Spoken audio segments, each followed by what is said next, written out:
자, 환영합니다. 환영합니다. 자, 오늘 수업 시작하기 전에 베델 40가 노래 같이 해봅시다. 구약 우리 20가 노래 같이 한번 해봐요.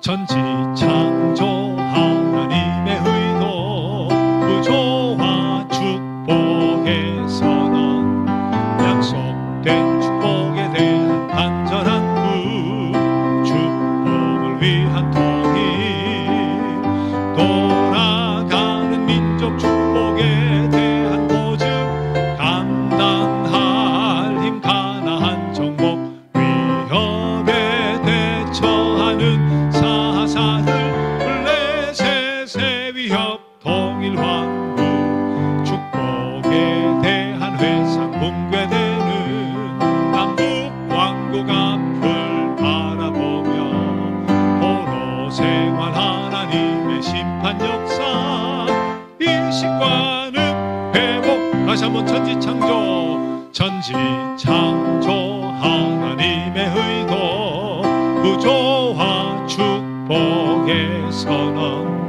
약속된 축복에 대한 간절한 꿈 축복을 위한 통일 돌아가는 민족 축복에 대한 보증 감당할 힘 가나안 정복 위협에 대처하는 사사들 블레셋의 위협 통일 왕국 축복에 대한 회상 붕괴되는 남북 왕국 앞을 바라보며 포로 생활 하나님의 심판 역사 일식과는 회복.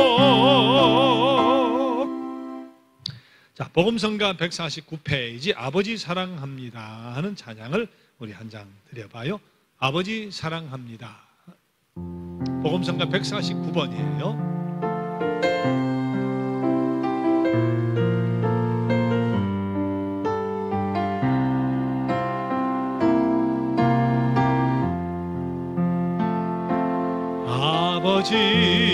아버지 사랑합니다.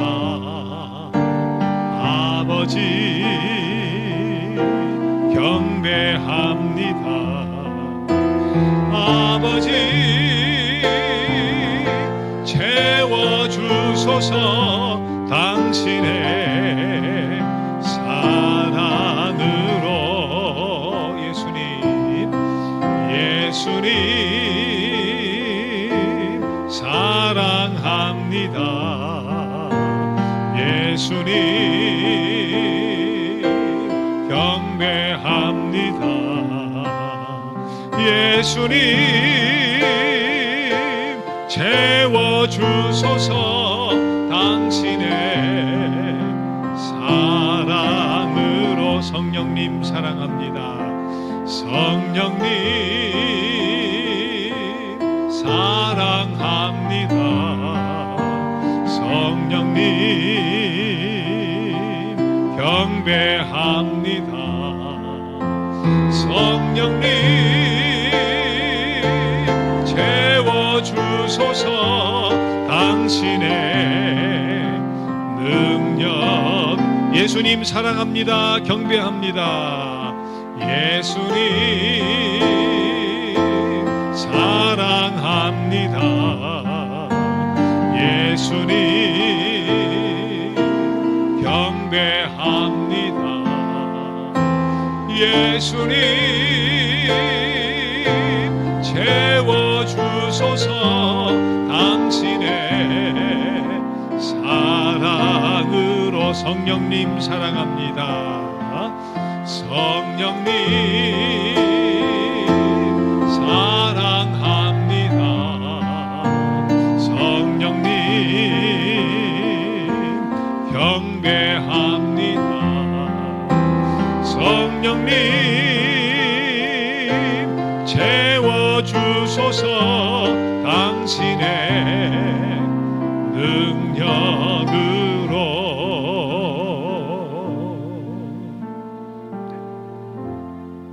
김중건 집사님 기도해 주시고 시작하겠습니다. 앞에 나오셔서.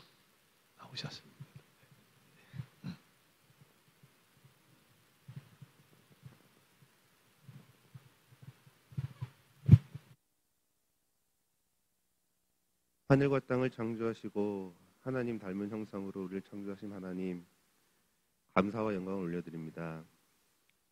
하나님께서 창조한 만물과 조화를 이루며 살아가라고 하셨는데 우리는 욕심과 이기적인 마음으로 살아가고 있음을 고백합니다. 하나님의 창조들을 의조를 잘 생각하며 하나님께 복종하는 삶 살아가는 우리가 되게 하여 주시옵소서. 배달 성서 강의 시간을 통해 믿음이 더욱 자라는 시간 되게 하심을 감사드립니다. 배움을 통해 하나님과 더욱 친밀한 교제를 나눌 수 있게 원합니다. 우리의 신앙이 올바른 신앙이 되게 하시며 성숙한 믿음의 자녀가 되게 하여 주시옵소서. 우리에게 말씀을 가르쳐 주시는 목사님과 강의를 위해 수고하신 모든 분들께 하나님의 축복이 함께하길 원합니다. 우리를 대신해 십자가에 못 박히시며 우리를 구원해 주신 우리 주 예수 그리스도의 이름으로 기도드립니다. 아멘. 암송을 하고 그림 설명을 하겠습니다. 자, 태초에 하나님이 시작. 태초에 하나님이 천지를 창조하시니라. 창세기 1장 1절 말씀. 하나님이 자기 형상 곧 하나님의 형상대로 사람을 창조하시되 남자와 여자를 창조하시고. 창세기 1장 27절 말씀. 여호와 하나님이 땅의 흙으로 사람을 지으시고 생기를 그 코에 불어 넣으시니 사람이 생명이 되니라. 창세기 2장 7절 말씀. 여기까지죠? 여호와 하나님이 다시 한번 해봐요. 시작. 여호와 하나님이 땅의 흙으로 사람을 지으시고 생기를 그 코에 불어 넣으시니 사람이 생명이 되니라. 창세기 2장 7절 말씀. 자, 하나님은 나군의 인간들에게 네 가지 조화를 원하셨죠. 하나, 둘, 셋, 넷, 네 가지 조화를 원하셨습니다. 하나님과의 조화, 얼굴이 밝죠. 자신과의 조화, 서로 마주보고 있죠. 다른 사람과의 조화, 또 자연과의 조화를 이루며 살기를 원하셨는데 이것은 하나님께 절대적으로 복종하면 이 네 가지 조화는 이룰 수 있게 돼 있었어요. 그런데 하나님은 이 복종할 수 있는 능력을 주시지도 않고서 조화를 이루라 하고 명령한 것이 아니라 완벽한 하나님 형상을 따라 만든 완벽한 하나님 형상이 있었죠. 그리고 자유의지를 주신 자유의지를 가지고서 바른 선택을 하면서 하나님께 잘 복종하고 네 가지 조화를 이루며 살 수 있도록 그렇게 하나님께서는 창조의 능력을 더하여 주신 거죠. 자, 오늘 우리 공부 시작하기 전에 우리 문제, 숙제 2번 한번 잠깐 보고 우리 공부를 합시다. 우리 교재 뒤에 보면 숙제 시험이 모아져 있어요. 구약이 있고 신약이 있고 우리 그거 공부하는 거예요. 어떤 것은 중요하지도 않는데 간단하게 넘어가고 중요한 것은 우리 조금 더 생각을 하고 합시다. 숙제 2번에 1, 2, 3, 4 네 가지 문제가 있는데 첫째, 창세기 2장 4에서 3장 24절을 읽고 했어요. 이것은 선악과 따먹고 뭐 뱀이 나오고 하는 선악과에서의 범죄하는 장면인데, 자, 이 기자가 사용한 문학적 기술 방법은 서방 세계에 있어서는 일반적인 것이다. 이게 중요하지 않습니다. 서방 세계라는 것은 이게 서구적인 그런 문학의 형태냐 그런 이야기인데, 이것은 사실은 여기서는 이제 동양적인 기술 방법, 동양적인 사고다 이 이야기를 하려고 하는 거예요. 히브리인의 사고하고 우리 동양의 사고가 비슷한 게 참 많아요. 예를 들면 날짜 계산, 나이 계산하는 거. 예수님이 며칠 만에 부활하셨다고 성경이 되어 있어요? 우린 그렇게 알아요? 우리 예수님이 사흘 만에 부활하셨다 그러잖아요. 그런데 사실은 서구적인 생각으로는 사흘이 안 됩니다. 금요일 오후 3시에 돌아가셨고 토요일 오후 3시, 주일 오후 3시가 아니라 주일은 새벽에 부활하셨으니까 하루 한 반나절밖에 안 되잖아요. 그런데 3일 만에 부활했다고 하는 것은 태어난 날이 하루예요. 금요일도 하루, 토요일도 하루, 주일도 하루, 우리 같은 계산 방법이라.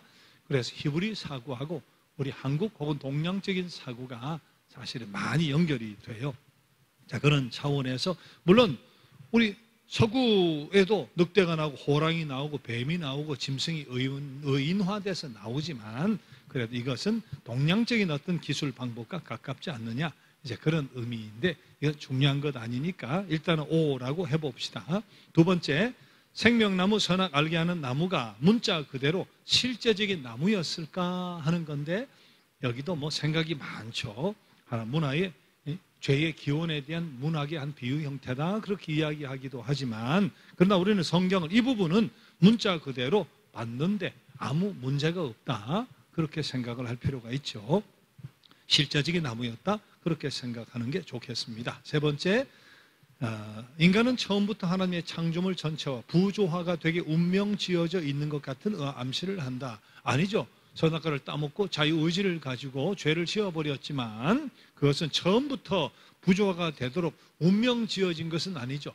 조화롭게 살아갈 수 있는 능력을 충분히 하나님께서 주셨다. 하나님의 의도는 조화이지 부조화가 아니었잖아요. 할 수 없는 것을 하게 한 것이 아니다 하는 차원에서 O라고 해야 되겠죠. 그렇게 운명 지어져 있도록, 죄를 짓고 타락하도록 운명 지어져 있지는 않았습니다. 창세기 2장에는 하나님의 계명이 없다고 했는데 2장 15절에 보면 다스리라, 지켜라, 생육하라, 번성하라, 거기다 하나님의 명령, 계명이라고 할 수 있으니까 그런 의미에서 창세기 2장에도 하나님의 계명이 있다, 그렇게 볼 수 있죠. 자, 오늘 공부하기 전에 우리 지난 시간 공부했던 몇 가지 정말 중요한 거예요. 그럼 잘 기억을 할 수 있도록 다시 한번 우리 복습을 한번 해봅시다. 자, 성서 해석의 중요한 원리 세 가지 꼭 기억을 하자고 했죠. 하나는 뭔가? 첫째, 항상 늘 중심 메시지가 무엇인가? 어떻게 하지 말고 중심 메시지가 무엇인가? 이건 바로 의미가 무엇인가 하는 것을 우리 늘 성경 해석하면서 물어야 된다. 두 번째, 모든 문체를 소중히, 모든 문체를 소중히, 시라고 조금 없이 여기고 그럴 수가 없죠. 모든 문체를 소중히 여겨야 됩니다. 세 번째는 역사적인 배경, 상황, 이걸 꼭 염두에 두고 공부를 해야 되고, 베델성서는 이 공부를 집중적으로 하는 것이다, 그렇게 생각하면 되죠. 애굽에서 포도나무가 하니까 종자가 포도나무에서 왔나, 이스라엘 포도는 그게 아니잖아요. 그 당시 역사적인 상황과 배경을 알고 보면 이게 애굽에서의 출애굽 사건을 이야기하는 것이구나, 때는 바벨론에서의 귀환을 이야기하는 것이구나 하는 것을 바르게 판단하기 위해서 꼭 역사적인 배경과 상황을 늘 염두에 둬야 된다 하는 거 잘 기억하시고, 자, 첫 번째 아담과 두 번째 아담 우리 비교도 한번 해봤죠. 자, 두 번째 아담은 바로 그리스도를 지칭하는 거잖아요. 공통점이 있죠. 첫 번째 아담은 하나님 형상을 따라 지음받았습니다. 자, 예수님은 하나님 형상 아니라 그 본질이시죠. 죄 없이 창조되었죠. 예수님은 원래가 죄가 없으신 분이죠. 또 하나, 시험받았죠. 낙원에서, 에덴 동산에서 시험받았잖아요. 예수님도 광야에서 시험받죠. 또 겟세마네 동산에서도 마찬가지. 겟세마네, 마지막 이 잔을 내게서 옮겨 주옵소서, 나는 죽지 않고 싶습니다 하고, 마찬가지 겟세마네 동산에서 시험받은 셈이시니까, 자, 똑같이 시험을 받았습니다. 그런데 다른 점이 있죠. 다른 점이 뭡니까? 아담은 충분히 복종하고 조화를 이룰 수 있는 그런 하나님의 형상을 따라 지음을 받았지만 결국은 불순종하죠. 불순종. 그래서 사망의 조상이 된 거잖아요. 이로 말미암아 죄가 들어오고 인간은 영원히 죽고 형벌에 처해버릴 수밖에 없는 운명이 되었죠. 한 사람으로 말미암아 죄가 들어와 사망의 조상이 되고 사망이 이 땅에 들어오게 됐지만, 그러나 한 사람 예수 그리스도, 쉬운 일이 아닙니다. 광야에서 겟세마네 동산에서 십자가에서 쉬운 일이 아니지만 마지막까지 시험 속에서 예수님은 순종하셨습니다. 그래서 그리스도 한 분으로 말미암아 이분은 생명의 조상이 되고 우리에게는 생명이 들어오게 되는 그런 귀한 변화가 일어나게 된 거죠. 이것이 바로 건너갈 수 없는 계곡 속에서 하나님께서 우리 인간에게 내어주신 바로 은총의 선물, 십자가로 말미암은 생명의 조상이 되어서 우리가 이 다리를 통해 영원한 생명을 얻게 해주신 그것이 바로 그리스도의 십자가의 사건이죠. 자, 지난번에 우리 숫자에 대한 이야기도 한번 해본 적이 있어요. 자, 히브리인들에게 있어서 3, 4라고 하는 숫자가 특별한 의미가 있다. 우리 그런 배경, 역사적인 배경, 히브리인의 사고 이런 것도 생각하면서 성서를 봐야 되고, 특별히 요한계시록을 본다든지 할 때 다니엘서도 마찬가지고요. 문자적으로 봐야 될 3일 만에 부활하셨다는 3일이 맞죠, 문자적으로. 그러나 숫자 속에 담겨있는 어떤 그런 히브리인의 사고를 가지고 해석해야 될 그런 부분들이 있죠. 특히 묵시서 같은 경우가 그렇습니다. 자, 히브리인에게서 3이라고 하는 것은 하늘의 수죠. 하늘의 수 혹은 우주의 수입니다. 네, 하늘과 땅과 땅 밑 하면 우주가 다 들어가니까 하늘의 수잖아요. 자, 4는 땅의 수입니다. 동서남북 하면 이 땅은 다 들어가니까. 자, 그래서 하늘의 수와 땅의 수를 더하니까, 하늘과 땅을 더하니까 7이 완전수가 되는 거죠. 그래서 성경은 7을 완전수로 특별한 의미를 가지고 사용하잖아요. 7교회, 7집사, 내가 7,000명을 남겨놓았다. 자, 3과 4, 하늘의 수와 땅의 수를 곱해도 역시 완전수가 되죠.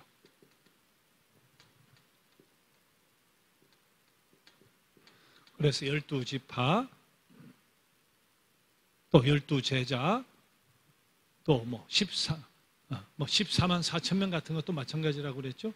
12 곱하기 12가 되니까 완전수에 완전수를 곱하니까 완벽한 수가 되잖아요. 자, 또 하나 10이라고 하는 의미가 있다고 했습니다. 10은 좋은 수다. 좋은 수. 손가락, 발가락이 10개인 것은 하나님이 가장 좋으니까 10개씩 주셨다고 생각을 했어요. 그래서 좋은 수입니다. 오순절 성령 강림을 기다렸던 사람이 120문도잖아요. 120문도. 12 완전수에 좋은 수 10을 더해진 거죠. 14만 4천도 마찬가지고 7,000명을 남겨놓았다 할 때 7,000은 좋은 수, 완벽한 수, 이렇게 충만한 숫자, 구원받을 충만한 숫자를 남겨놓았다 하는 그런 의미죠. 왜 14만 4천이라든지 이런 식의 단어를 쓸 수밖에 없었을까 하는 것은 우리 계시록에 가서 당시의 역사적인 상황, 배경을 함께 생각해 보면 이해가 될 수가 있을 거예요. 자, 그러면 오늘 우리 교재로 가서 공부를 한번 해봅시다. 자, 오늘은 제목이 부조화예요. 지난번 시간에 반대죠. 하나님은 조화의 세계로 인도하시고 원하시고 그런 능력을 주셔서 하나님과의 조화, 자신과의 조화, 타인과 자연과의 조화가 잘 이루어지면서 정말 행복을 누리며 살아갈 수 있게 되었어요. 자, 그런데 오늘은 요지가 무엇인가? 하나님 형상을 충분히 가지고 있었기에 이 조화를 유지할 수 있는 능력이 있었지만 그 능력, 자유의지라고 하는 그 능력을 가지고서 또 제한된 범위 안에서 행복을 누릴 수 있는 그런 능력도 있었지만 고의적으로 불복종해서 부조화를 가져오게 되었다 하는 공부를 오늘 하려고 해요. 자, 오늘 교재 같이 한번 봅시다. 자, 우리 세 번째 단락, 아담과 하와는 유혹에 넘어가기 쉬웠다 하는데 같이 한번 읽어봐요. 시작. 아담과 하와는 유혹에 넘어가기 쉬웠다. 하나님이 복종하라고 명령하신 것이 절대적이 아니라는 것과 무제한적인 자유가 무엇보다도 바람직한 일이라는 악마의 유혹에 넘어가 그들은 반항의 옷을 걸치고 주 대신 하나님 앞에서 작은 주먹을 휘둘렀다. 왕의 자녀로 태어난 그들은 왕의 옷을 누더기와 바꾸었고 하나님이 그들에게 정해주신 복된 미래를 잃어버렸다. 그들은 통찰력을 잃고 하나님의 완전한 형상을 잃어버린 다음에 보물들을 하찮은 것들과 바꾸기 시작했다. 하늘을 손안에 넣고 별들을 마음대로 다룰 수 있었던 그들은 이 모든 것을 버리고 돼지 우리 속을 거니는 길을 택했다. 하나님과 원수가 된 그들은 곧 자신과 다른 사람들 그리고 그를 둘러싼 세계와도 적대 관계가 되었다. 에덴의 축복은 상실되었다. 자, 조화가 깨어지는 순간 적대 관계가 되었다. 이 적대 관계는 하나님과의 적대 관계, 자신과 적대 관계, 타인과 적대 관계, 자연과 적대 관계, 조화가 깨지는 순간 모든 것이 적대 관계로 돌아서 버리고 말았다고 하는 거예요. 교회의 내용과 관계없이 우리 악의 기원에 대한 그런 고민을 해보거나 물어보거나 또 그렇게 누가 나에게 물어볼 수도 있잖아요. 악은 어떻게 생겼나? 악은 누가 만들었나? 뱀은 누가 만들었나? 그러면 이게 하나님 만들었다 하기도 그렇고 하나님이 안 만들었다 하기도 그렇잖아요.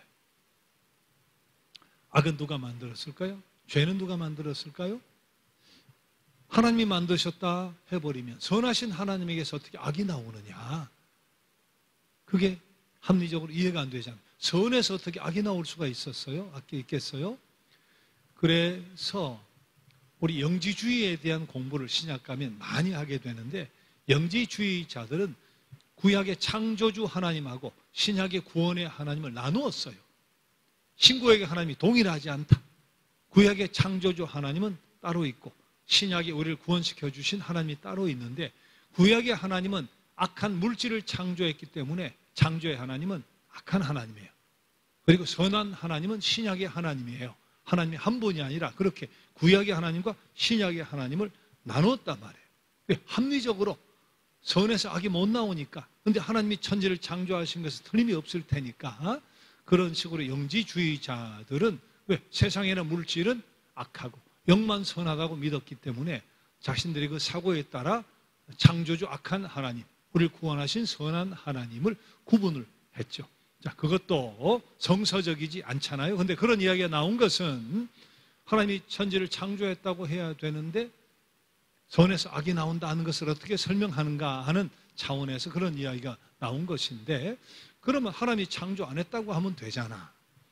근데 하나님이 창조를 안 했다면 그러면 또 다른 신이 있다는 게 되잖아요. 뭔가를 창조해낼 수 있는 또 다른 신이 있다고 하는 것이 되니까 하나님 이외에 다른 창조가 있다고 인정할 수도 없고 하나님이 악을 창조했다고 또 인정할 수도 없고 이게 딜레마예요. 악의 기원에 대해서 철학자들이 신학자들이 이렇게 저렇게 이야기를 해왔지만 분명한 것은 모르는 것은 모른다고 해야 된다. 우리가 아는 것은 성경이 계시해 주시는 것만 알 수 있는 거예요. 우리가 모든 것을 알 수 있지 않잖아요. 태초에 하나님이 천지를 창조하셨다. 태초가 언젠가 성경은 계시해 주지 않고 있어요. 하나님은 어떻게 생겼나? 계시해 주지 않고 있어요. 계시해 준 것만 알죠. 하나님은 영원하시고 사랑이시고 어디나 계시고 전능하시고 계시해 주신 것만 우리가 알 수 있으니까 성서는 하나님이 살아계신다, 창조하셨다 확증하는 것과 같이 악이 이 땅에 있다 하는 것을 확증하는 것뿐이지 악의 기원에 대해서 설명하려고 하는 의도가 없어요. 그래서 모르는 것은 모른다고 이야기하는 것이 맞단 말이죠. 그래서 제가 이런 이야기를 합니다. 여러분 이게 정말 궁금하잖아요. 신앙생활 하다 보면 이해 못할 물어도 대답을 못 해줄 수 있는 그런 것들이 있어요. 하나님 태초가 언제입니까? 지구의 역사는 얼마나 됐을까요? 또 악은 하나님이 만드셨어요? 안 만드셨어요? 그렇게 궁금할 때마다 적어요. 한 페이지에다가 계속 적어요. 계속 적어놨다가 나중에 유언을 하면 돼요. 뭐라고 유언하느냐? 내가 죽으면 수위에는 주머니가 없지만 그래도 내가 적어놓은 거 질문지만큼은 꼬개 접어가지고 수위에 주머니를 만들어서 꼭 집어넣어다오. 그렇게 여러분 유언을 해야 돼요. 우리가 머리가 나빠 다 못 외우니까. 그리고는 이제 천국에서 눈 뜨면 이제 주머니에서 질문지를 꺼내가지고 1번 하나님 태초가 언제부터입니까? 2번 지구의 역사가 언제입니까? 이 악은 하나님이 만들었습니까? 어떻게 된 겁니까? 그때 가서 물어보면 돼요. 알겠죠?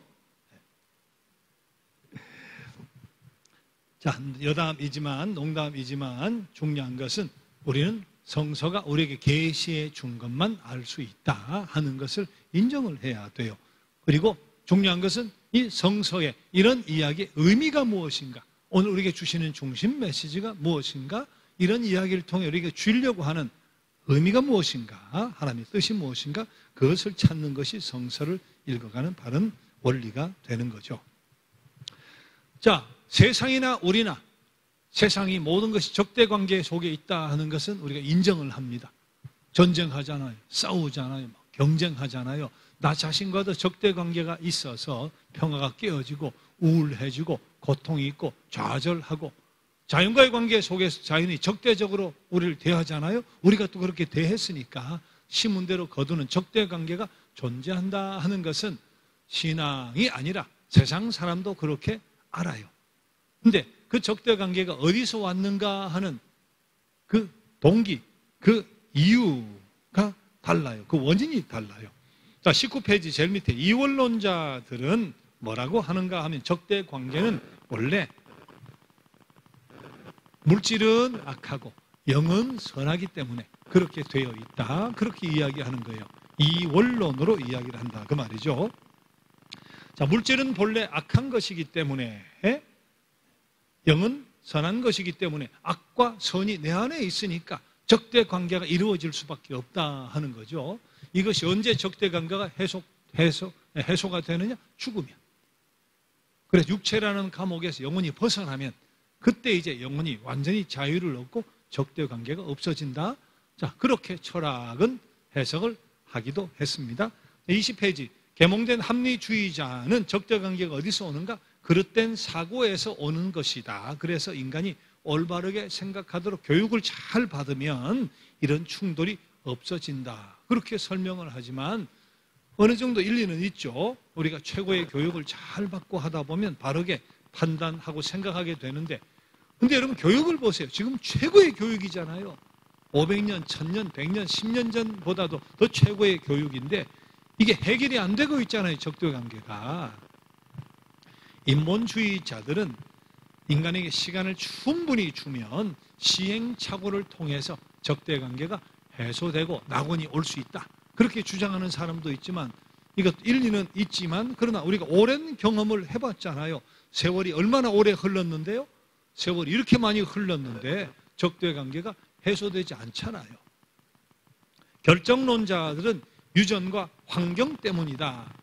그래서 더 나은 환경을 만들어주면 잘 해소가 될 수 있다. 그것도 어느 정도 일리가 있습니다. 정말 어려운 환경 속에 태어난 아이들이 어렵게 살거나 반사회적인 행동을 하는 그런 일들이 있을 가능성이 더 크잖아요. 좋은 환경에서 태어나면 그렇지 않을 가능성이 크지만 그것이 이퀄되지는 않습니다. 왜? 좋은 환경을 제공해도 죄 문제 해결 없이는 적대관계가 해소되지 않더라. 그러니까 경험을 통해 알 수 있잖아요. 하나님을 비난하는 사람은 이 적대관계가 하나님의 과실이다. 하나님 인간을 그렇게 만들었기 때문이다. 선악과를 왜 만들었느냐? 하나님 탓으로 돌려요. 그러나 이것도 옳지가 않죠.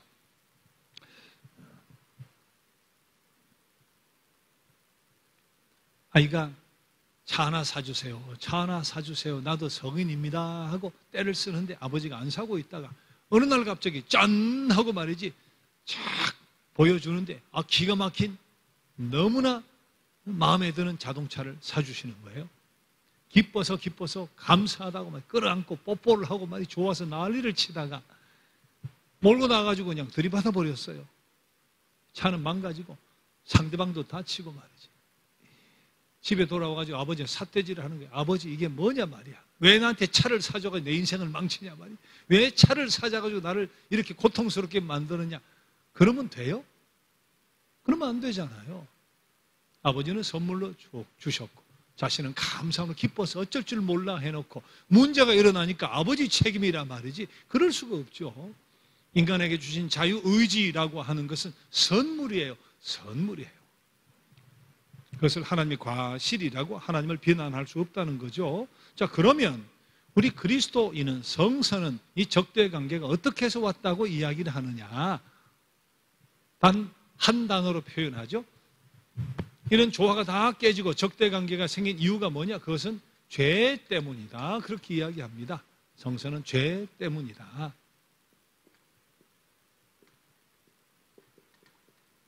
자, 죄를 헬란말로 하마르티아라고 합니다. 여기 알파니까 아지만 헬란은 아인데 쉼표를 거꾸로 세워놓으면 히읗으로 바뀌어요.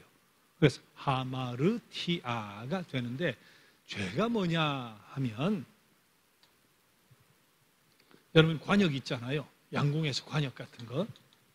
요걸 제가 여기에서 탁 던졌을 때 이 네모 밖으로 벗어날 가능성이 있을까요? 제가 10번을 해보는데 10번 이렇게 예? 제가 10번 던지면 저 네모 밖으로 튀어나갈 가능성이 있을까요?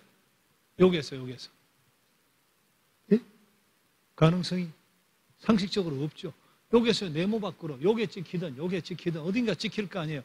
여기서 밖으로 벗어날 수가 없잖아요. 제가 벗어나게 만들려면 의도적으로 고의적으로 옆에다가 던지면 벗어납니다. 그렇죠? 죄라고 하는 것이 뭐냐? 고의적으로 벗어나게 쏘는 거예요. 원래 죄의 의미가 관역을 벗어났다 그런 뜻이에요. 관역을 벗어났다. 벗어나는데 실수도 아니고 고의적으로 관역을 벗어나는 거, 그게 죄예요. 자, 그런 의미에서 죄를 우리는 어떻게 정의를 하자? 우리 베델성 사는 동안에 죄는 이렇게 정의를 합시다. 고의적인 반항과 불복종. 고의적인 관역을 맞출 수 있었는데 자유의지를 가지고, 제가 지금 자유의지를 가지고 관역을 얼마든지 맞출 수 있습니다. 그러나 고의적으로 반항했다는 거예요. 고의적으로 반항하고 불복종했다.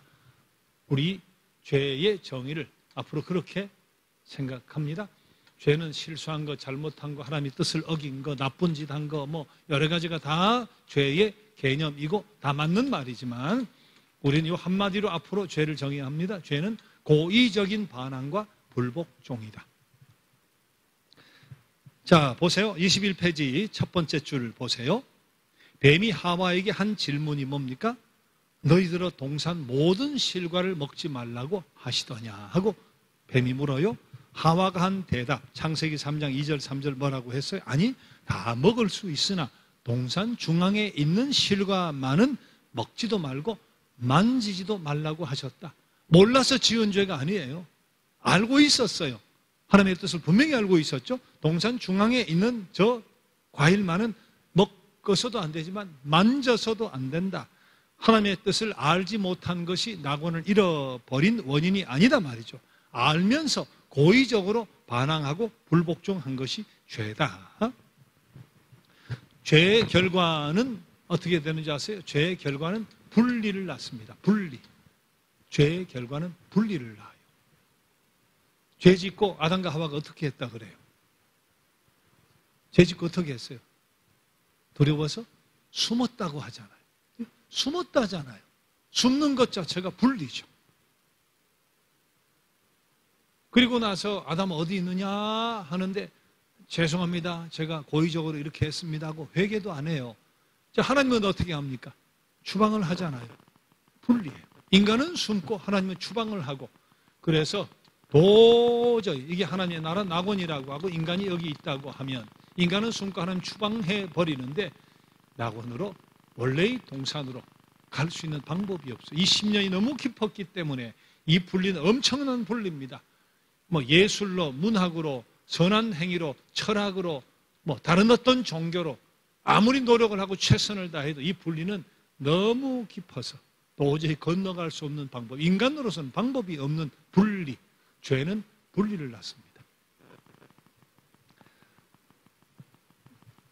자, 21페이지 보죠. 죄는 인간을 하나님에게서 분리시킨다. 그렇게 이야기가 돼 있죠.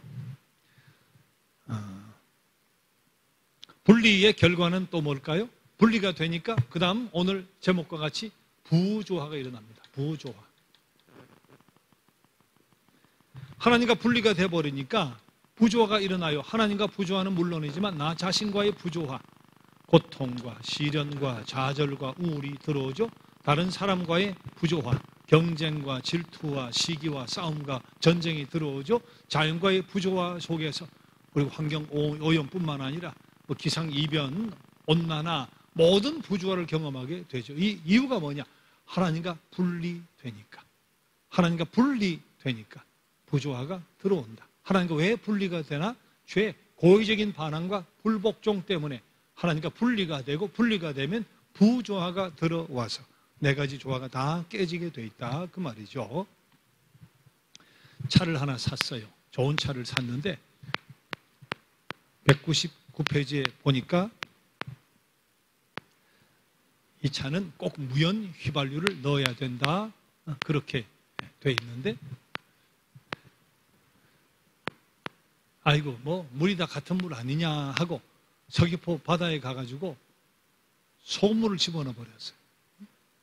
그럼 어떻게 돼요? 무연 휘발유를 넣으라고 하는데 소금물을 집어버리니까 부조화가 일어납니다. 부조화가 일어나서 좋은 차가 굴러가다가 망가지는 거예요. 자, 이렇게 되면 지침서대로 살지 않으면 그런 부조화가 일어날 수밖에 없다, 그 사실을 우리가 분명히 알아야 되는 거죠. 자, 인간을 떠난 하나님은, 하나님을 떠난 인간은 하나님과의 부조화를 경험하게 된다 그랬잖아요. 자, 봅시다. 고달락 보면 그들이 그날 바람이 불 때 동산에 거니시는 여호와 하나님의 소리를 듣고 아담과 그의 아내가 여호와 하나님의 낯을 피하여 동산 나무에 숨은지라. 하나님 영이신데 어떻게 자, 하나님이 어떻게 걸어다니, 어떻게 발자국 소리를 내는가? 우리 그런 거 생각하자는 게 아니죠. 중심 메시지가 뭔가, 여기서 이야기하는 것은 인간이 죄짓고 숨었다. 동산에 거니시는 여호와 하나님의 소리를 듣고 인간이 낯을 피하여 동산 나무에 숨었다. 자, 죄라고 하는 것은 결국 하나님과 인간 사이에 분리를 가져온다 하는 이야기입니다. 자, 뒷페이지 같이 한번 보세요. 22페이지 같이 한번 읽어봅시다. 반항은 시작. 반항은 인간과 그를 만드신 이 사이에 부조화도 일으킨다. 에덴 동산의 사건은 둘째로 하나님이 그의 영원한 현존 앞에 죄인은 받아들이지 않으신다는 것을 보여준다. 죄인의 신분을 바꿀 만한 어떤 일이 이루어지지 않는 한 인간은 하나님에게서 영원히 떨어져 나가야만 할 위협에 직면하게 된다. 자, 인간은 두려워서 숨고 하나님은 추방을 하고, 이것을 메꿀 수 있는 방법이 없는데 인간 편에서는 할 수 있는 방법이 없어요. 오직 하나님께서 조치를 취하지 않으시면 이 분리가 메꿔질 방법이 없죠. 그것이 바로 십자가잖아요. 자, 토의 문제 보세요. 창세기 3장 22절 이하는 하나님이 인간을 쫓아낸 뒤에 그릇과 화영검을 두어서 들어오지 못하게, 접근하지 못하게 했다 하는 말씀이에요. 자, 이렇게까지 분리가 이루어졌기 때문에 인간 편에서는 방법이 없어요. 그러나 의인의 개념 사이와 어떻게 관계가 있는가 그랬어요. 우리 성서에 보면 의인이란 말 있죠. 자, 오를 의자에 인하면 우리 사람 인자를 생각하는데, 물론 의로운 사람이 있죠. 그러나 성성은 이야기합니다. 의인은 없나니 하나도 없다. 의로운 사람은 하나도 없다, 그렇게 이야기하시잖아요. 자, 그러나 여기서 말하는 의인은 뭔가 하면 인정한다 할 때 인자예요. 인정한다 할 때 인자. 사람은 의롭지 못하잖아요. 누구나 다 죄인이잖아요. 죄인이지만 의롭다고 인정해 주신다. 자, 그것이 뭡니까?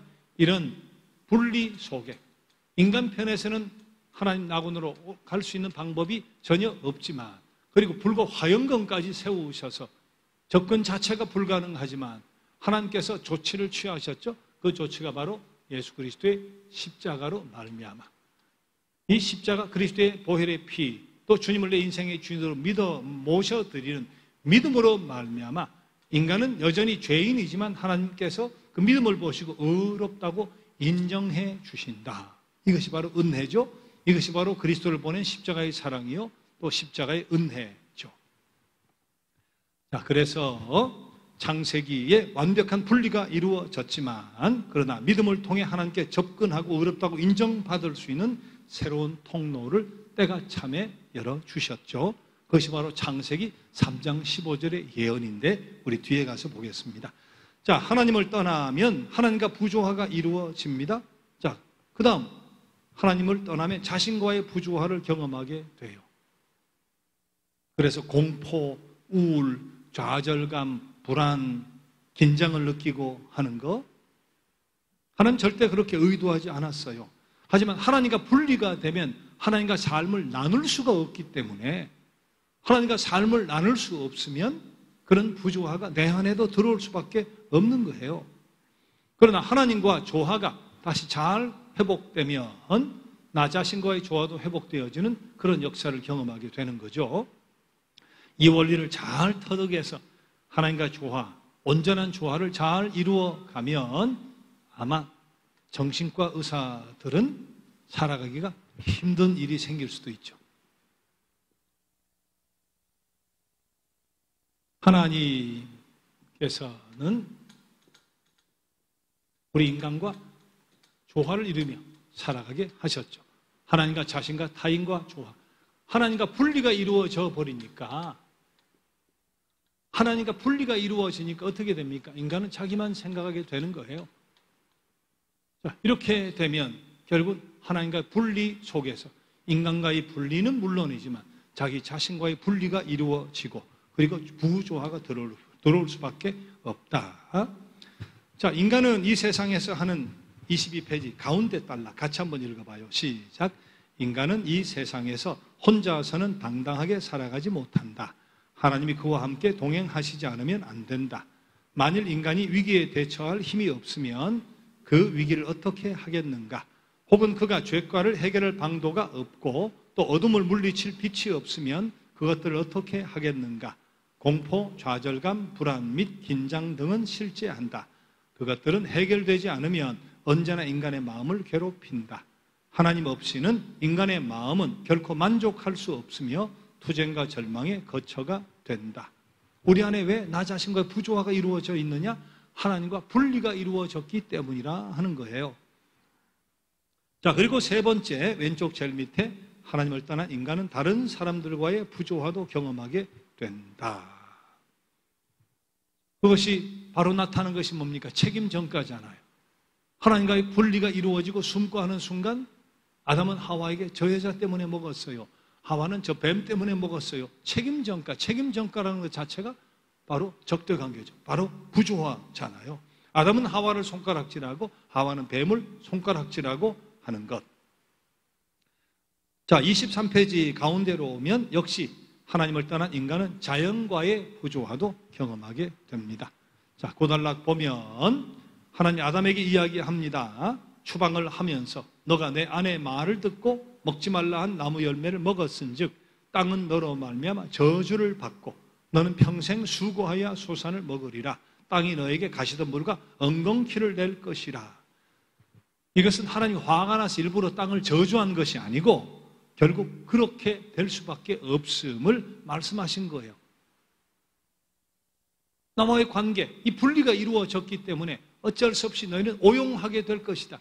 자연을 오용하게 될 것이다. 오용의 결과는 가시덤불을 내고 엉겅퀴를 내고 이 땅이 그렇게 될 수밖에 없을 것이다 하는 것을 이야기해 주신 것이지 하나님 화가 나서 일부러 땅을 그 순간 저주한 것은 아니다 하는 겁니다. 창조주로부터 떠났는데 그 땅을 어떻게 바르게 사용할 수 있겠어요? 하나님과의 부조화가 모든 것의 부조화를 가져오게 된다 하는 이야기죠. 그래서 23페이지 제일 밑에 단락을 보면 이 저주는 인간이 장미와 가시 중 어느 것이고 택할 수 있었는데 자유의지를 가지고 가시를 택했기 때문에 그 결과가 이렇게 되리라. 자유의지를 가지고 가시를 택했기 때문에 이처럼 죄를 짓게 되면 불가피한 결과를 체험하게 될 것이다 하는 선언이었다 하는 뜻입니다. 자, 여기 보세요. 죄는 고의적인 반항과 불복종이에요. 죄를 지으면 하나님과 분리가 이루어져요. 하나님과 분리가 되어버리면 부조화가 들어옵니다. 하나님 물론이지만 나 자신과 타인과 자연과 부조화가 들어와요. 근데 부조화가 들어오면 우리가 어깨에 멍에를 매게 돼요. 두 가지 멍에를 매게 돼요. 하나는 어떤 멍에를 매는가 하면 죄과라는 멍에, 하나는 죄책감이란 멍에를 맵니다. 죄가 가지고 온 부산물이죠. 죄는 분리를 낳고 분리는 부조화를 낳고 부조화로 말미암아 우리가 두 가지 멍에를 매는데 하나는 죄과라는 멍에고 하나는 죄책감이라는 멍에입니다. 여러분 죄를 지으면 죄책감이 생기잖아요. 죄책감. 그런데 죄책감은 하나님과 분리되고 부조화되고 그리고 하나님의 뜻이라고 하는 것을 어겼을 때 인간이 느끼는 거죠. 또 하나님을 믿지 않는 사람도 뭔가 양심의 가책, 죄책감을 느끼잖아요. 죄가는 뭐냐? 죄가는 하나님이 부과하신 거예요. 지울 수 없는 게 죄가예요. 죄 지은 사실 그 자체는 그 무엇으로도 지워지지가 않죠. 자, 예를 들어 부부 싸움을 했는데 남편이 별것도 아닌데 발끈해서 아침에 한바탕을 하고 막 씩씩거리고 회사를 갔는데 회사 가서 가만히 생각해 보니까 너무 심한 거예요. 그렇게 해야 될 일도 아니고 그렇게 말해야 될 것도 아니고 그렇게 화낼 것도 아닌데 내가 왜 그랬을까? 죄책감이 드는 거예요. 자, 그래 저녁에 오다가 죄책감을 달래보려고 꽃도 예쁜 꽃도 한 송이 사고 부인이 좋아하는 선물도 하나 사가지고 짜잔 하고 들어왔어요. 자, 그리고 꽃을 내밀고 미안하다고, 부인이 좋아하는 선물도 내밀고 미안하다고 그러면 죄책감은 경감이 되죠. 그리고 부인이 알았어 하고 내가 받을게 하고 나도 미안해 하면 죄책감은 경감이 되는데 때로는 사라질 수도 있는데 문제는 죄과 아침에 대판 싸우고 상식을 뛰어넘는 행동을 했던 그 사건 자체는 그건 없어지지 않습니다. 그 죄과는 남아있는 거예요. 문제가 뭐냐? 하나님과 우리 관계 속에서 죄책감은 내가 어떻게 노력을 해서 경감시킬 수 있는 여러 가지 방법을 찾을 수 있지만 하나님의 뜻을 어겨 쌓아놓은 죄과 자체는 사라지지 않는다. 그것이 바로 심판이죠. 우리 죄과, 우리가 죄 지어놓은 쌓아놓은 그것을 우리가 기억하지 못할지 모르지만 한정없이 쌓아 올라가 있어요. 그걸 가지고 심판하시면 우리는 형벌과 저주밖에 없는 거예요. 문제는 저 두 가지를 어깨에 짊어지지만 죄과가 문제예요. 죄과가 문제다. 죄과에 대해서 인간 자체는 무력할 뿐이다 하는 거죠. 죄책감을 덜 수 있는 방법은 여러 가지가 있습니다. 자, 24페이지 중간에 보세요. 수학적인 방법 그랬는데 저는 수학적인 방법이란 말이 좋지 않아요. 일반화라고 오히려 써보세요. 일반화. 모든 사람이 다 그렇잖아. 모든 사람이 뭐 그렇게 죄 짓지 뭐 나만 그러나 일반화. 일반화란 말이 훨씬 낫죠. 뭐 남들도 그런데 그러면 죄책감이 경감이 되잖아요. 삭제하는 방법이라고 했는데 그거는 책임 회피. 나는 그렇게 표현하는 게 좋을 것 같아요. 책임 회피. 세상 탓, 환경, 하나님 탓, 이렇게 남 탓, 이렇게 책임 회피 하면서 삭제하는 거죠. 죄책감을 삭제해버리는 거. 내 탓이 아니다 말이에요. 자, 비교하는 방법이 있어요. 내가 뭐 잘못하고 그건 틀림없는데 남에 비하면 나는 반도 아니야. 나보다 더한 사람은 세상에 많아. 비교하는 방법이 있죠. 그러면서 자기 죄책감을 경감시키는 방법이 있어요. 감정하는 방법이라고 했는데 이것도 표현은 보상사상 그렇게 표현하는 게 좋을 것 같아요. 보상사상. 내가 잘못해놓고는 선한 행위를 통해서 보상함으로 죄책감을 경감시키는 거예요. 부정한 방법으로 내가 1억을 어떻게 소득이 생겨서 부정한 방법으로 이게 죄책감이 들어가 2천만 원을 좋은 것에 기부를 했어요. 그러고 나면 죄책감이 조금 사라져. 내가 좋은 일 했단 말이지. 요새는 깡패, 마피아 이런 사람들도 두뇌적으로 움직이지만 옛날에 마피아 영화 같은 거, 대부 같은 거 보면 아주 대단하잖아요. 마약이니, 밀매, 술 같은 것도 마찬가지고 아주 사람을 잔혹하게 살해하고. 근데 이 마피아 혹은 대부 같은 사람들이 이탈리아 같은데 성전 기부 내지는 성전 짓는 일에 공헌도 많이 했어요. 대부 같은 데 보면 영세 주는데 성당에 가서 교회 가서 영세 주는 모습 나오잖아요. 그렇게 죄를 짓고 무참하게 정말 사하게 살아가지만 죄책감을 덜고 싶은 것이 인간의 본성인데 내가 성당 하나 지어놓으면 교회 하나 지어놓으면 좋은 일에 희사를 하면 그리고 스스로 죄책감을 경감시키려고 할 수는 있는데 죄과 자체 그들이 저질른 죄과 자체는 지워지지 않습니다. 그건 지울 수가 없는 거예요. 스스로 죄책감만 좀 경감시키려고 발버둥을 치는 거죠. 활동적인 방법이 있어요. 망각, 잊어버리는 거. 생각나면 잊어버리자 말이지. 망각에 의해서 죄책감을 그렇게 줄이는 방법도 있을 수가 있을 것이고 환경 탓하는 그런 전가하는 방법도 있을 것이고. 자, 그러나 25페이지 네 번째 줄 비록 하는 곳 같이 한번 읽어봐요. 시작. 비록 위에 기록한 방법들이 다 인간의 죄책감을 어느 정도 해결해 줄 수 있기는 하지만 어느 하나도 죄과 자체에 대해서는 아무런 영향을 미치지 못한다. 하나님께서 인간을 대신하여 죄의 짐을 풀어주기 위한 어떤 행동을 취하지 않으시면 인간은 상실된 상태를 면치 못한다. 하나님을 떠난 인간은 그의 생에서 공허와 좌절감 외에 아무것도 기대할 수 없다.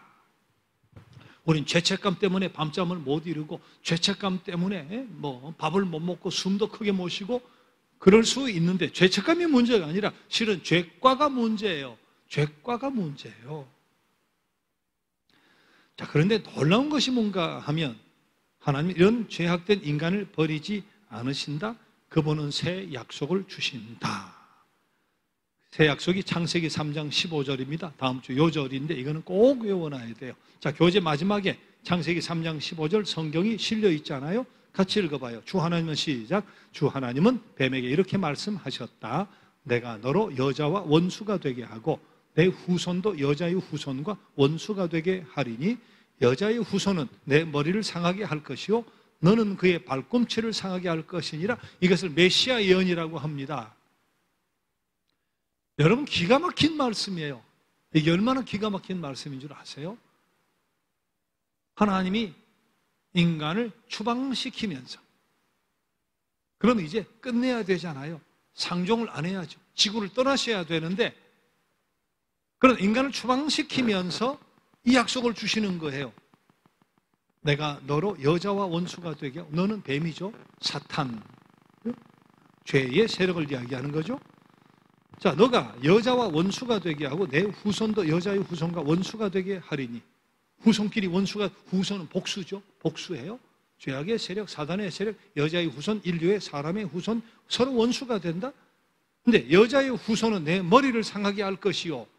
여기서 후손은 원래 복수잖아요.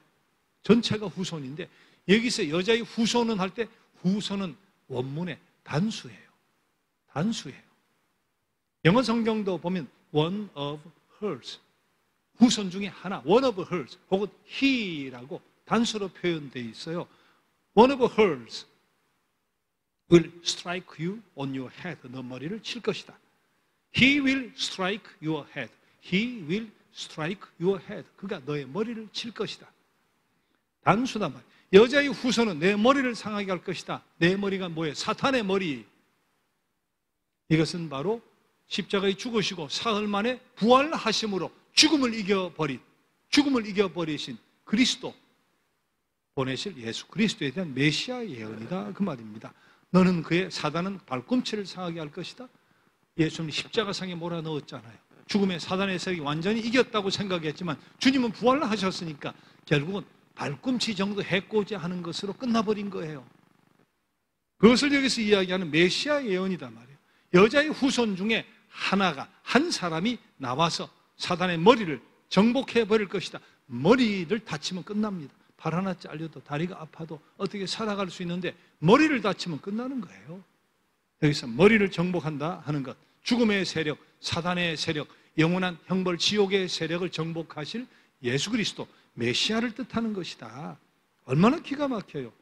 인간을 추방시키면서 추방하는 그 순간 어찌 내가 너를 버리겠느냐, 어찌 내가 너를 놓겠느냐, 단 한 번에 끝장내지 않으시는 하나님, 다시 메시아 예언을 주시고 인간과 관계 맺기를 소망을 선언해 주시는 하나님의 선언. 그래서 우리는 하나님은 사랑이시다.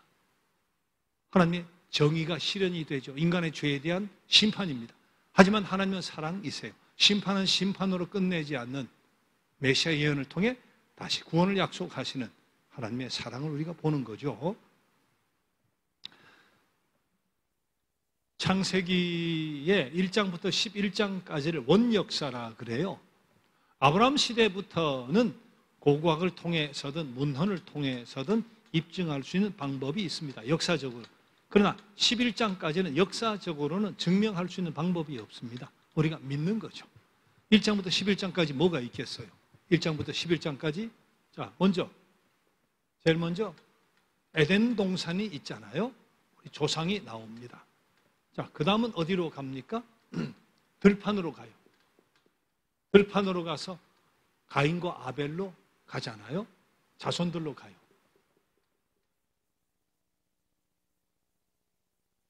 그 다음 온 우주로 갑니다. 하나님의 아들들과 땅의 딸들이 혼인하는 이야기가 나와요. 에덴 동산에 선악과 하나 따먹는 거예요. 죄죠. 죄가 들어오는데 그 죄가 확산이 됩니다. 어느 정도로? 사람을 죽이는 죄로 확산이 돼요. 그런데 1대1의 죄에서 온 우주로 확산이 되어서 하나님의 아들들과 땅의 딸들이 서로 교접을 하는 그런 이야기가 나오는데, 자, 에덴 동산 이야기 1장에서 3장, 들판 이야기 4장에서 5장, 온 우주로 6장 1절에서 4절. 자, 그 다음은 어떤 이야기가 나오는가 하면 노아 홍수 이야기가 나와요. 노아 시대. 함, 셈, 야벳이 나오죠. 노아 이야기 6장 5절부터 10장까지. 그 다음 11장에 무슨 이야기가 나와요? 바벨탑 이야기가 나와요. 11장. 여러분, 천지창조에서 바벨탑 이야기까지 이 시대는 아브라함부터 지금까지 시대보다도 몇 배, 몇 천 배, 몇십억 배 긴 시간이에요. 그렇죠? 아브라함 기원전 한 2000년 이렇게 생각을 하니까, 그럼 지금 4000년밖에 안 되잖아요. 이거는 지구의 역사를 이야기하는 거니까, 이거는 지구 역사를 도대체 얼마라고 이야기합니까? 상상할 수 없는 역사를 11장 속에 넣어놨어요. 그리고 나머지 역사는 이렇게 두꺼운 책에 창세기부터 마지막까지 신약까지 다 들어있잖아요. 연대기적으로 쓰려고 하면 이 역사는 여기서 이만큼 쌓아놓고 그 다음 아브라함부터 지금까지 요만큼 써도 이게 비율적으로는 밸런스가 맞지는 않습니다. 그런데 그 긴 역사를 왜 11장에 모아서 설명을 해놓았을까? 이것의 의미는 무엇일까?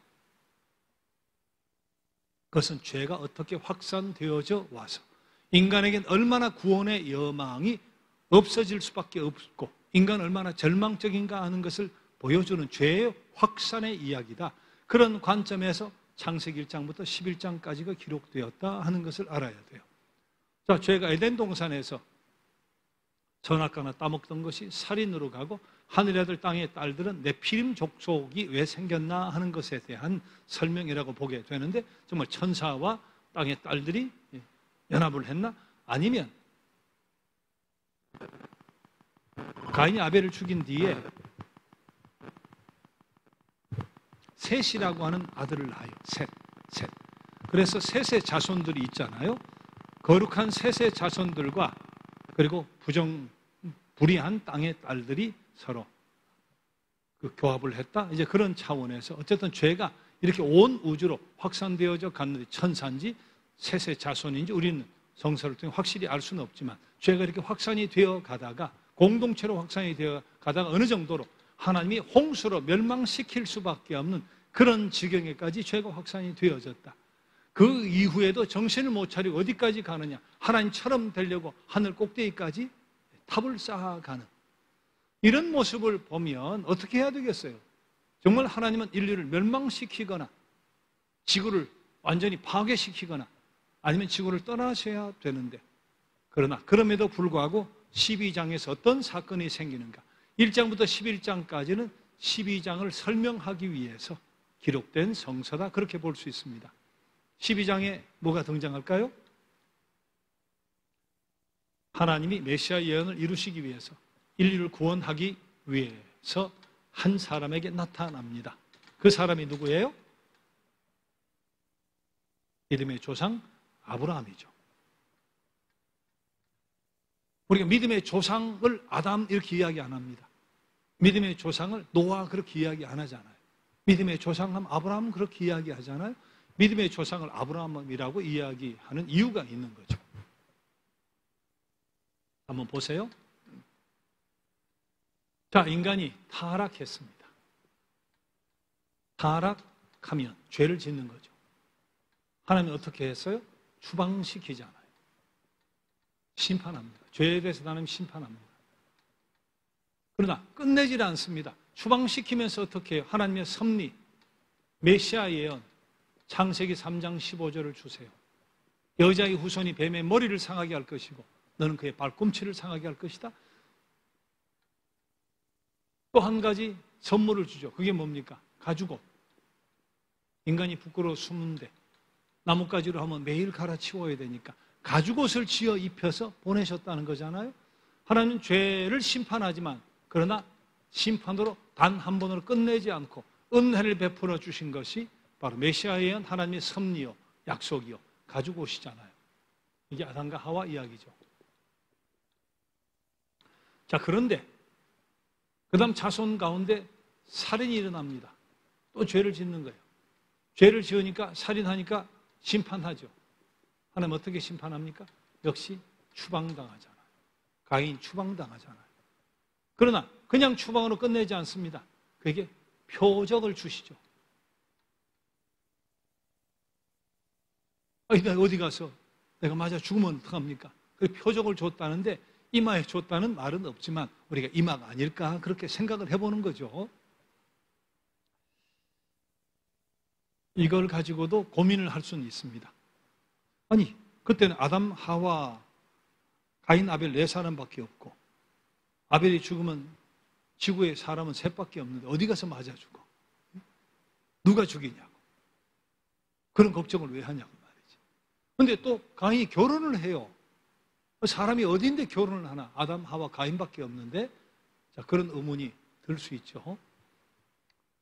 그것도 아까 말씀드린 쪽지에 적어요. 쪽지에 적어가지고 유언으로 남겨서 하나님 그때 사람은 셋밖에 없어요. 무슨 가인이 돌에 맞아 죽고 왜 그런 걱정을 하고 왜 결혼을 할 수 있습니까? 물어야 되는데 그러나 이런 생각은 해볼 수 있어요.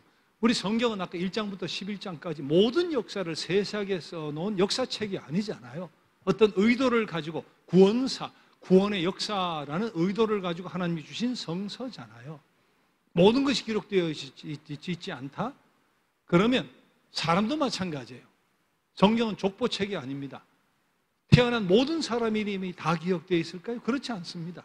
구원의 역사 속에 등장하는 하나님 구원의 역사 속에서 우리에게 교훈을 줘야 하는 그 관련된 사람의 인물들의 이름이 기록이 되어 있지 모든 사람을 기록한 성서가 아닙니다.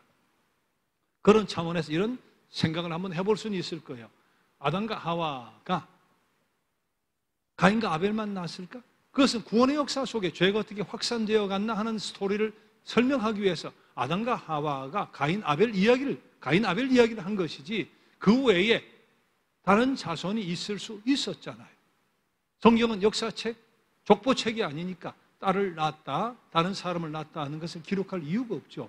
그걸 다 기록하면 성경이 뭐 하늘까지 올라가도 다 쓰여 있을 수가 없을 거 아니에요. 자, 그렇게 생각해 볼 수 있는 방법은 있지 않을까. 그래서 딱 내 식구가 아니라 구원의 역사 속에 필요한 인물들을 기록한 것이지 모든 사람의 이름이 기록되어 있는 것이 아니다 하는 차원에서 그런 두려움을 가질 수 있지 않았을까. 그런 합리적인 생각을 한번 해보는 거예요. 자, 그 다음은 어떤 이야기가 나옵니까? 그 다음은 세계적인 타락이죠. 바로 노아 시대. 하나님이 그냥 둘 수 없을 정도로 자, 죄에 대한 심판이 옵니다. 심판은 뭐죠? 심판은 홍수예요. 홍수. 자, 그러나 하나님 그렇게 끝내질 않잖아요. 또 은혜를 베풀어 주십니다. 그 은혜가 뭐예요? 바로 노아와 그의 가족을 살려놓는 것이고 무지개 언약 있죠. 무지개 언약. 홍수 끝에 인간이 요청한 것도 아닌데 무지개를 보여주시면서 내가 다시는 물로 인류를 멸절하지 않을 것이다 하고 약속을 주시잖아요. 그 다음 되어진 것이 뭡니까? 바벨탑을 쌓는 거죠. 자, 바벨탑이란 죄를 지었을 때 거기에 대한 심판은 뭡니까? 분산이죠. 언어가 다 나뉘어져서 분산해버립니다. 다시는 함께 힘을 모아 대적하지 못하게 분산시켜 버리죠. 아담과 하와 시대가 그랬습니다. 죄, 심판, 은혜. 가인과 아벨, 노아 시대, 바벨탑.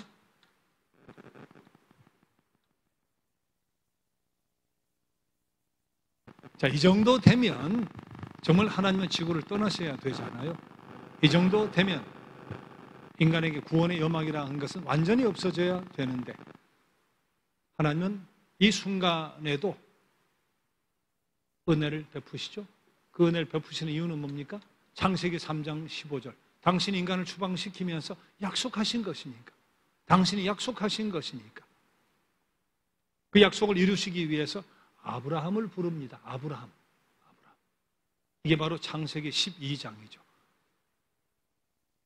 창세기 1장부터 11장까지는 모든 것이 아브라함에게 초점이 맞추어져 있다. 그렇게 봐도 돼요. 아브라함.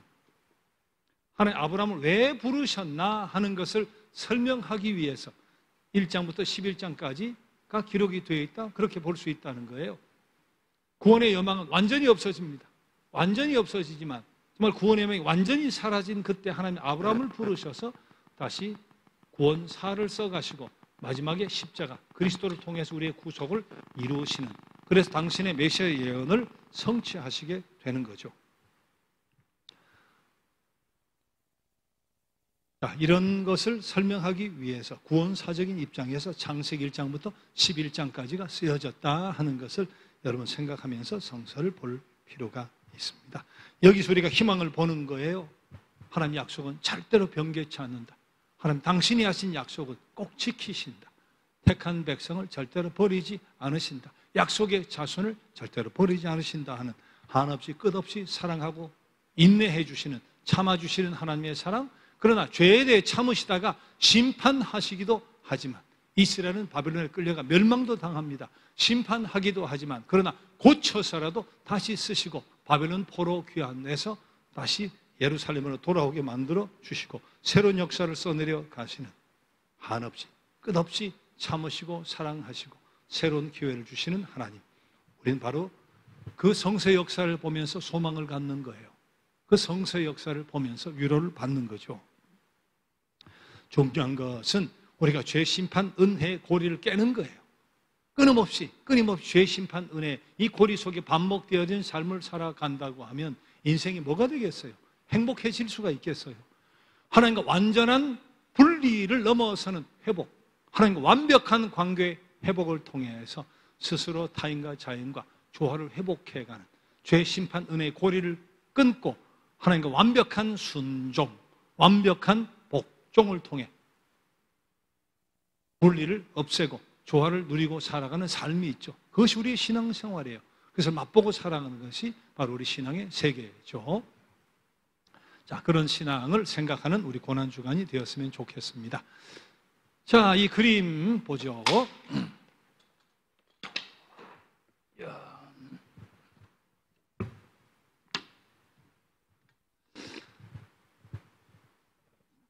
죄라는 게 뭐라고 했죠? 죄는 고의적인 반항과 불복종이다. 인간이 손을 탁 벌리고 등을 돌리고 등지어 섰습니다. 이게 바로 죄죠. 인간이 죄를 짓습니다. 바로 고의적인 반항과 불복종이죠. 동산 중앙에 있는 것은 먹지도 말고 만지도 말아라 하는 것을 다 알고 있음에도 불구하고 고의적으로 알면서도 반항하고 불복종한 거예요. 그래서 죄가 들어오게 된 거죠.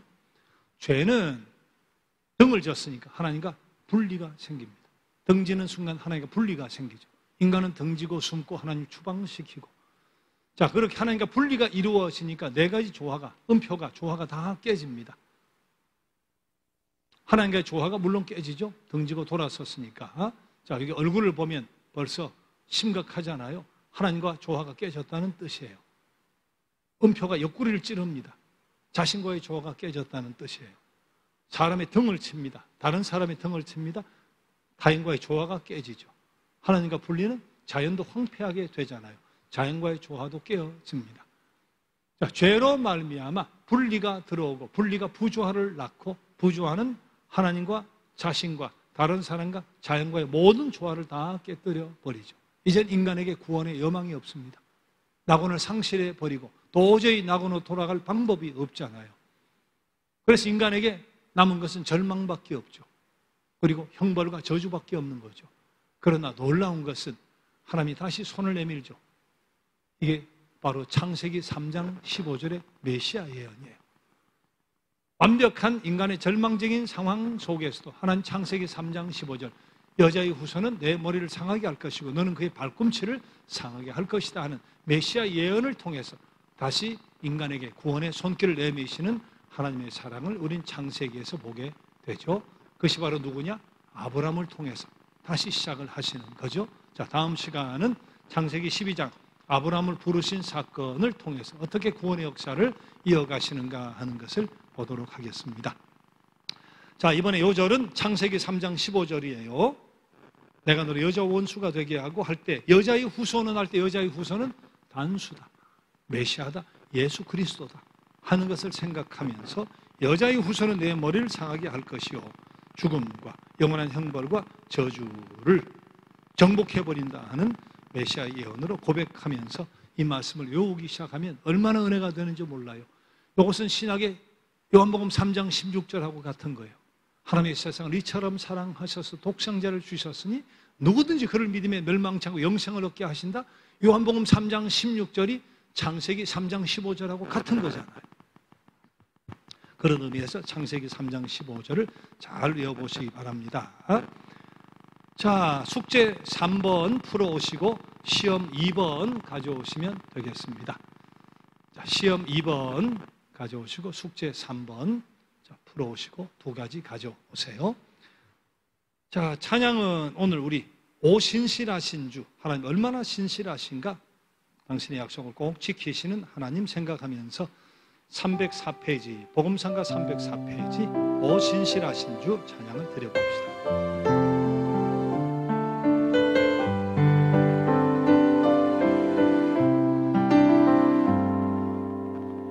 하나님 한 번도 나를 실망시킨 적 없으시고 언제나 공평과 은혜로 나를 지키셨네. 오 신실하신 주, 오 신실하신 주, 내 너를 떠나지도 않으리라, 내 너를 버리지도 않으리라 약속하셨던 주님, 그 약속을 지키사 이후로도 영원토록 나를 지키시리라 확신하네. 지나온 모든 세월들, 지나온 모든 세월들 돌아보아도 그 어느 것 하나 주의 손길 안 미친 것 전혀 없네. 오 신실하신 주, 오 신실하신 주, 내 너를 떠나지도 않으리라,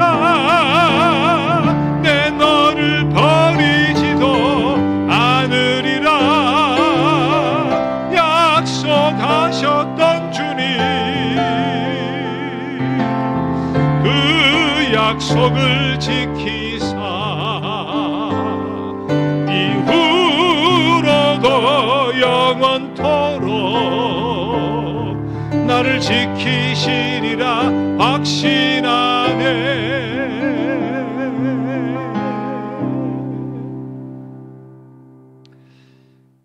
하나님 단 한 번으로 모든 것을 끝내지 않으시는 하나님의 사랑을 우리 태초의 인간으로부터 오늘 우리에 이르기까지 끊임없이 기억하고 또 경험하게 됩니다.